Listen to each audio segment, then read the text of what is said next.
Tens of thousands of British patriots descended on the city today to oppose the government. We will watch the clip and respond. But first hit the like button, subscribe to the channel, and join our rapidly expanding community. In this video, we witness Maha being escorted away from a riled-up far-left mob, Downing Street to stand up for what they believe in. Everything was peaceful until the Faro, who are constantly looking for trouble with their woke ideologies, targeted a single journalist who has the channel 2CTV. Take a look at this. Yelling at a refugee is not appropriate. Why are you doing this? Okay, but he is a brown man who is a refugee. For the cops, you are a white person. Refugee, 'cause you don't agree with him shouting at a refugee, 'cause you don't agree with him. Isn't that the epitome of fascism? Isn't that the epitome of fascism, shouting at a refugee because you don't agree with him? A refuge street, you're the fist, you're the fist, you're the fist, screaming at people. Real life, shoot yourself. Is that illegal? Is that illegal? Except for Iran, except for Iranian. So you don't agree with. In other news, Seki Astama has denied accusations of lying amid widespread anticipation grows ahead of a potential £35 billion tax rate in Rachel Reeves's maiden budget. The Chancellor is set to announce a tax increase of almost 2% in national insurance contributions targeted at employers in her maiden budget, with the private sector taking the hit. Speaking at a press conference in Samoa this morning, the Prime Minister said that the pain that will be inflicted on the British public would be worth it to fix the foundations of broken Britain. He said that he wanted to be judged on whether Labour has made people better off and whether the NHS is put back on its feet, while also being fit for the future. He said that is as much about reform and technology as it is about money.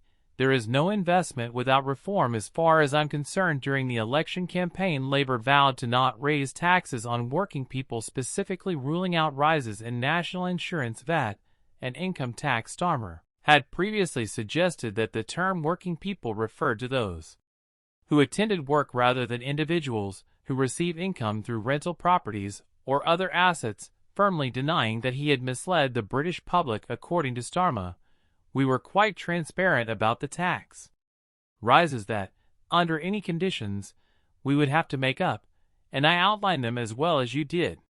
I'm not sure how many times during the campaign we made it very clear in the manifesto that we would not be raising taxes on working people. We also explained what we meant by that in terms of income tax, NICs, and VIT, and we plan to uphold the conservative pledges we made in our manifesto. The Prime Minister was chastised by Shadow Energy Secretary Cla Coutinho, who stated following his election victory, Keir Starmer either had no post-election plans or outright misled the public on several counts after promising to safeguard working people as a subgroup of the population. As budget leaks have exposed the new tax increase for private sector employment, both large and small enterprises have voiced concern about the move's potential effects on growth. According to Andy Scott, the CBI's acting head of tax policy, many of our members are quite worried about possible rises for employers. Given the expected impact on enterprises, national insurance contribution firms have informed us that rising employer levies will affect their growth plans and may have an influence on hiring and investment decisions. As companies rush to pay costs, Shadow Chancellor Jeremy Hunt has warned that the tax hike will be a job tax on working people, resulting in fewer employment and lower incomes. The Paul Johnson also cautioned that raising the employer tax would be seen a clear violation of the election of the Labour Party. A manifesto. Finally, a PR expert stated that Prince Harry and Meghan Markle's brand was viewed as toxic, which led to their professional separation. Over the past few months, the Duke and Duchess of Sussex have engaged in a number of solo events as part of a larger plan to work on separate projects and be more apart in their professional life. According to PR specialist Ed Coram James, Prince Harry and Meghan Markle's brands are stronger as individuals than as a couple. He stated that ever since they got married, Harry and Meghan have had a unique brand that is based on a duo, which they call Harry and Meghan, the Sussexes, or whatever you want.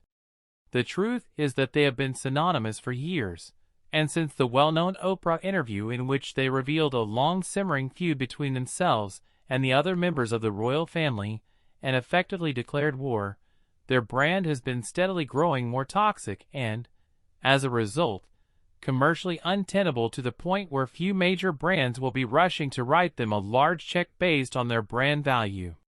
From a PR standpoint, the Sussex brand is toxic when combined, but when they are separated, they have a real chance of creating a completely different brand with completely different labels.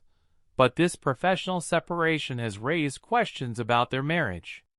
These speculations have been taxing for Meghan, an insider said. According to the source, she has been under a lot of stress lately, and with all the rumors circulating about her and Harry's marriage, they haven't helped themselves by holding so many different events.